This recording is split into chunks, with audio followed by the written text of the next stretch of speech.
Friends welcome back to the class again. आज हम लोग क्लाउड्स पढ़ने वाले हैं। ठीक है, क्लाउड्स आपके झारखंड बोर्ड के एग्जामिनेशन में क्लाउड्स से जितने भी क्वेश्चन बनते हैं वो सारे क्वेश्चंस को हम लोग यहाँ डील करेंगे। ठीक है, और सबसे पहले तो ये है कि झारखंड बोर्ड के एग्जामिनेशन में क्लाउड्स क्या होता है, क्लाउड्स कितने तरह के होते हैं, है ना। प्रिंसिपल क्लाउज और इंडिपेंडेंट क्लाउज क्या होता है ना। डिपेंडेंट क्लाउज और सबऑर्डिनेट क्लाउज क्या होता है, इसका डेफिनेशन नहीं पूछता है। ठीक है, तो क्वेश्चन डायरेक्ट जो होते हैं वो एमसीक्यू के क्वेश्चन होते हैं। ठीक है, तो उस तरह के क्वेश्चन आपको सॉल्व करने हैं। वैसे मैं आपको बता देता हूँ क्लाउज क्या होता है। तो चलिए शुरू करते हैं आज का क्लास। ठीक है, तो हम लोग पढ़ने वाले हैं क्लाउज। क्या पढ़ने वाले हैं? क्लाउज। ठीक है, तो क्लाउज क्या होता है ना, क्लाउज एक ग्रुप ऑफ वर्ड्स होता है ना। Clause is a group of words. Clause is a group of words. Clause is a group of words that contains a subject and a predicate. ठीक है, क्लाउज क्या होता है? तो क्लाउज जो होता है वो एक ग्रुप ऑफ वर्ड्स होता है ना, जिसमें क्या होता है, एक सब्जेक्ट होता है और एक प्रेडिकेट होता है। अब बात तो ये समझ में नहीं आ रहा कि भैया ये सब्जेक्ट क्या है, प्रेडिकेट क्या है ना। तो सब्जेक्ट क्या होता है, सेंटेंस में जिसके बारे में हम लोग बात करते हैं वो क्या होता है, सब्जेक्ट, है ना। और सब्जेक्ट के बारे में जो कुछ बात करते हैं वो क्या होता है, प्रेडिकेट होता है। ठीक है, जैसे मैं आपको एग्जांपल देता हूं, है ना। जैसे Ram is a good boy. ठीक है, Ram is a good boy. तो ये सेंटेंस में हम लोग किसके बारे में बात कर रहे हैं भाई? तो राम के बारे में बात कर रहे हैं। तो जिसके बारे में बात कर रहे हैं वो हो गया सब्जेक्ट, और राम के बारे में क्या बात कर रहे हैं कि इज अ गुड बॉय, तो ये क्या हो गया, प्रेडिकेट हो गया। अब आपको समझ में आ गया होगा कि क्लाउज क्या है। तो क्लाउज कुछ नहीं है ना। क्लाउज एक ग्रुप ऑफ वर्ड्स है ना, जिसमें एक सब्जेक्ट होते हैं और एक प्रेडिकेट होते हैं। ठीक है, तो चलिए आगे बढ़ते हैं। तो क्लाउज के बेसिकली जो होते हैं वो दो पार्ट्स होते हैं। Clause is of two parts, है ना। First is independent clause. First is independent clause and second was one is है ना dependent clause. Dependent clause कभी कभी क्या होता है ना कि इंडिपेंडेंट क्लाउज को जो है प्रिंसिपल क्लाउज कह देते हैं। Principal clause. ठीक है, और डिपेंडेंट क्लाउज को हम लोग कह देते हैं सबऑर्डिनेट क्लाउज। सबऑर्डिनेट क्लाउज, ये बात का आप ध्यान रखेंगे, है ना। तो क्लाउज क्या होता है? तो क्लाउज जो होता है वो ग्रुप ऑफ वर्ड्स होता है। ग्रुप ऑफ वर्ड्स का मतलब होते हैं, ठीक है, कि एक से ज्यादा वर्ड। ठीक है, एक से ज्यादा वर्ड। तो क्लाउज क्या होता है? तो क्लाउज एक ग्रुप ऑफ वर्ड होता है जिसमें एक सब्जेक्ट होता है और एक प्रेडिकेट होता है ना। यानी कि इंडिपेंडेंट क्लाउज भी तो एक क्लाउज है, प्रिंसिपल क्लाउज भी तो एक क्लाउज है, उसी का पार्ट है, तो क्लाउज हो गई, है ना। डिपेंडेंट क्लाउज भी तो एक क्लाउज है, सबऑर्डिनेट क्लाउज भी तो एक क्लाउज है, क्योंकि ये क्या है, क्लाउज का पार्ट है ना। तो डिपेंडेंट क्लाउज क्या होता है? जिसको अपना मीनिंग को क्लियर करने के लिए किसी दूसरे क्लाउज पर डिपेंड होना पड़ता है, तो उसी को हम लोग क्या कहते हैं, डिपेंडेंट क्लाउज क्या होता है? जिसको अपना मीनिंग को क्लियर करने के लिए किसी दूसरे क्लाउज पर डिपेंड होना पड़ता है, तो वो होता है डिपेंडेंट क्लाउज, जिसे हम और दूसरे शब्द में क्या कहते हैं, सबऑर्डिनेट क्लाउज कहते हैं। ठीक है, और वैसे क्लाउज जिसको अपना मीनिंग क्लियर करने के लिए किसी दूसरे क्लाउज पर डिपेंड नहीं होना पड़ता है, तो वो क्या होता है, इंडिपेंडेंट क्लाउज होता है, जिसको हम लोग प्रिंसिपल क्लाउज भी कहते हैं। ठीक है, तो झारखंड बोर्ड में आपका ये प्रश्न नहीं आएगा कि व्हाट इज क्लाउज, है ना, डिफाइन, है ना, how many types of clause, है ना। तो ये सब क्वेश्चन नहीं आते हैं। मैंने आपको सिर्फ बता दिया कि क्लाउज होते क्या है। तो क्लाउज जो होते हैं वो ग्रुप ऑफ वर्ड्स होते हैं जिसमें एक सब्जेक्ट होता है और एक प्रेडिकेट होता है। ठीक है, उसके दो पार्ट होते हैं, एक इंडिपेंडेंट क्लाउज जिसको हम लोग प्रिंसिपल क्लाउज भी कहते हैं, और एक होता है डिपेंडेंट क्लाउज जिसको हम लोग सबऑर्डिनेट क्लाउज भी कहते हैं। ठीक है, अब चलिए इसके यूज को हम लोग देखते हैं कि एग्जाम में किस तरह के प्रश्न पूछे जाते हैं। ठीक है, तो हम लोग देखते हैं यहाँ पे, है ना। जैसे मैं एक सेंटेंस लेता हूं, वो सेंटेंस में आपको principal clause means independent clause और सबऑर्डिनेट क्लाउज जिसको हम लोग डिपेंडेंट क्लॉज भी बोलते हैं। ठीक है, तो चलिए हम लोग एग्जांपल से समझने की कोशिश करते हैं। हम लोगों ने अभी डेफिनेशन से क्या सीखा कि क्लाउज ग्रुप ऑफ वर्ड्स होते हैं जिसके अपने एक सब्जेक्ट होते हैं और अपना एक प्रेडिकेट होता है।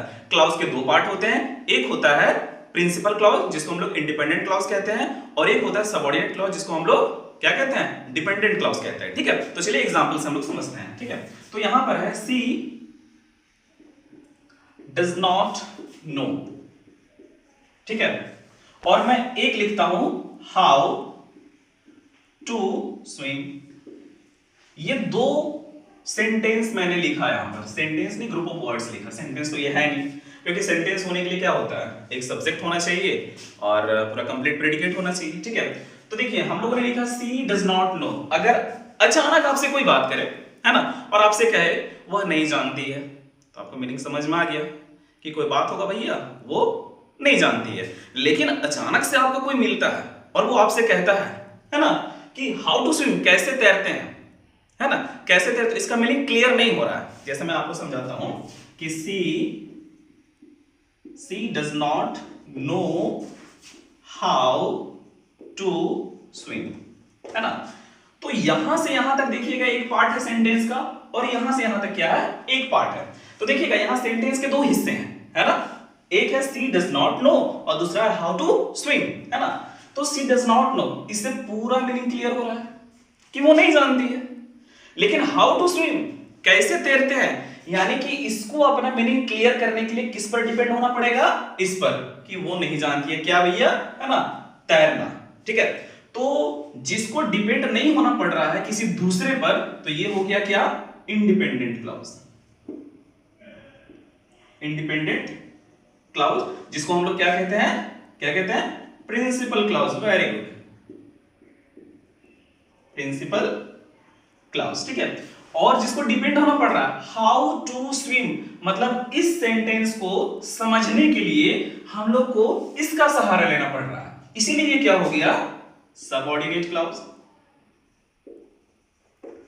सबऑर्डिनेट क्लॉज, या फिर दूसरा नाम क्या है इसका, dependent clause. Very good, dependent clause, ठीक है।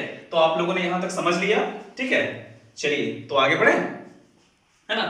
तो आप लोगों ने ये चीज समझ लिया कि इंडिपेंडेंट क्लॉज और प्रिंसिपल क्लॉज क्या होता है, सबऑर्डिनेट क्लॉज और डिपेंडेंट क्लॉज क्या होता है, ठीक है। मैं आपको एक ट्रिक बताता हूं, ये तो मैंने आपको समझा दिया, लेकिन एग्जाम में क्वेश्चन को कैसे सॉल्व करते हैं, है ना, वो हम आपको बताने जा रहे हैं, ठीक है। जब भी क्वेश्चन वर्ड से, क्वेश्चन वर्ड क्या होता है, what, when, how, where, why, इस तरह के अगर क्वेश्चन वर्ड्स बीच में आ जाते हैं ना, तो जहां से वो स्टार्ट होते हैं वहां से लेकर के लास्ट तक ये क्या होता है, सबऑर्डिनेट क्लॉज होता है, क्लियर। और बाकी जो बच गया वो क्या होता है, इंडिपेंडेंट क्लॉज होता है, मींस प्रिंसिपल क्लॉज होता है। तो चलिए हम लोग सेंटेंस की तरफ बढ़ते हैं आगे। चलिए तो हम लोग देखते हैं यहां पे, है ना। तो please tell me took my pen, है ना। यहां पर क्या है, एक सेंटेंस है ना, जिसमें से एक वर्ड जो है वो हिडन है, छिपा हुआ है, और ये चारों ऑप्शंस में से, है ना, ये चारों ऑप्शंस में से आपको एक ऑप्शन करेक्ट करना है, ठीक है। तो चलिए स्टार्ट करते हैं हम लोग। प्लीज टेल मी, कृपया मुझे बताएं, टुक माय पेन, मेरा कलम लिया, ठीक है। तो यहां पर क्या हो जाएगा, कौन मेरा कलम लिया, ठीक है ना, या किसने मेरा कलम लिया, तो यहां पर एप्रोप्रिएट वर्ड जो होगा वो क्या होगा, हु, है ना। Please tell me who took my pen, है ना, कृपया मुझे बताओ कि मेरा कलम किसने लिया। हु का मतलब कौन, ये किसने होता है, ठीक है। चलिए बस मीनिंग को समझना और भर देना, और अगर आपको उतना भी नहीं समझ में आ रहा तो जितने सेंटेंस में बता रहा हूं इसको आप प्रैक्टिस करिए बार बार, यहीं से क्वेश्चन बनेगा, ठीक है। चलिए, आई रीच द स्टेशन, है ना, मैं स्टेशन पहुंचा, the train had left, train जा चुकी थी, है ना। तो आई रीच द स्टेशन, मैं स्टेशन पहुंचा, है ना, मैं स्टेशन पहुंचा, ट्रेन जा चुकी थी। तो बताइए ये चारों ऑप्शन में से कौन सा ऑप्शन जो है एप्रोप्रिएट होगा, सबसे सटीक होगा, बताइए। आई रीच द स्टेशन, है ना, मैं स्टेशन पहुंचा, ट्रेन जा चुकी थी,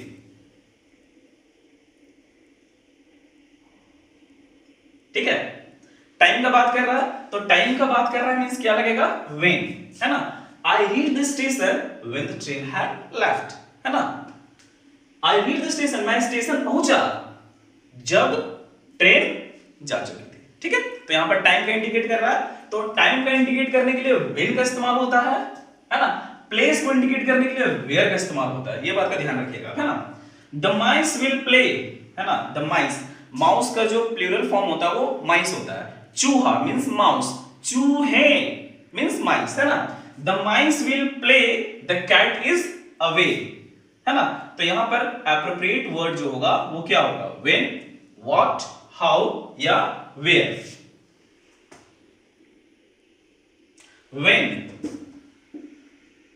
when the cat is away, है ना, when the cat is away, जब कैट जो होते हैं वो अवे होते हैं तो माइस जो होते हैं वो क्या खेलेंगे। ठीक है, चलिए। आई डोंट नो, मुझे नहीं पता, टू मेक टी, चाय बनाना। तो जब भी इस तरह का सेंटेंस हो, है ना, यहां पर आपको चाय बनाना नहीं आता है, ठीक है, तो यहां पर आप जो है वो हाउ का इस्तेमाल करेंगे। I don't know how to make tea, है ना, I don't know how to make tea, how का यूज होगा, है ना। जब भी आपको कोई चीज आता है या नहीं आता है, I know how to make tea, मुझे पता है चाय बनाना। I don't know how to make tea, मुझे नहीं पता है चाय बनाना या मुझे पता है चाय बनाना। जब आपको कोई चीज आता है या जब आपको कोई चीज नहीं आता है तो वहां पर आप हाउ टू का यूज करेंगे। तो टू तो पहले लगा हुआ तो हाउ का यूज करेंगे, है ना। जैसे अगर रहता आई डोंट नो खाली जगह टू राइड द बाइसिकल, है ना, मुझे नहीं आता साइकिल चलाना, तो आप क्या यूज करेंगे, हाउ का यूज करेंगे।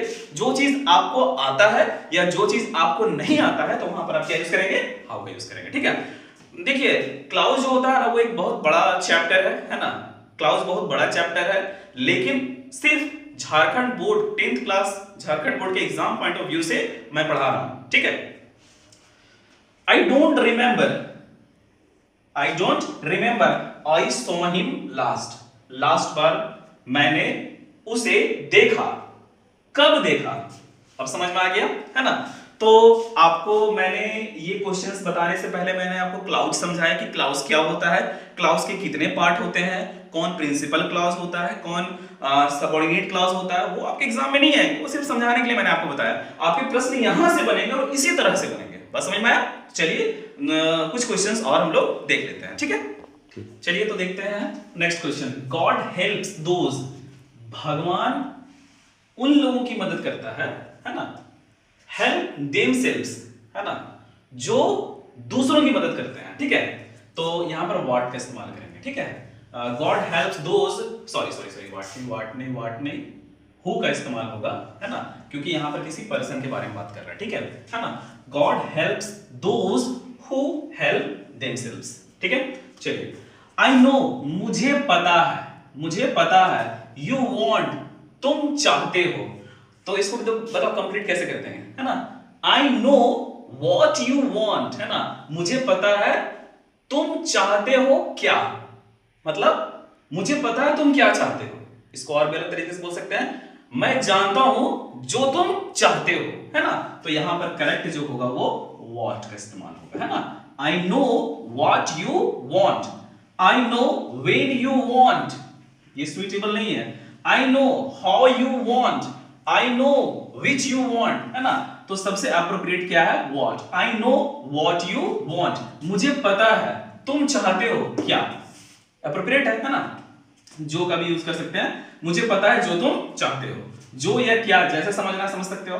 सी डज नॉट नो, मैंने आपको भी इसके पहले बताया था कि जो चीज आपको आता है या जो चीज आपको नहीं आता है तो वहां पर हाउ टू का यूज होगा, है ना। सी डज नॉट नो, उसे नहीं पता, हाउ टू डांस करना, समझ में आया।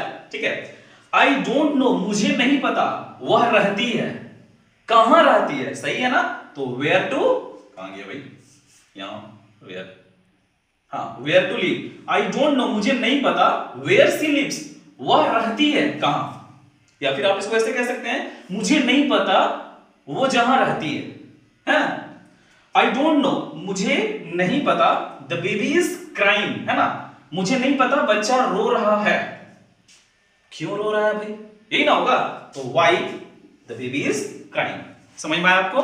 ठीक है, अगर आप इतने क्वेश्चंस को अगर आप कर लेते हैं तो यकीन तो मानना पड़ेगा, इससे बाहर क्वेश्चन बिल्कुल नहीं आएंगे। ठीक है, it's my guarantee. Thank you so much.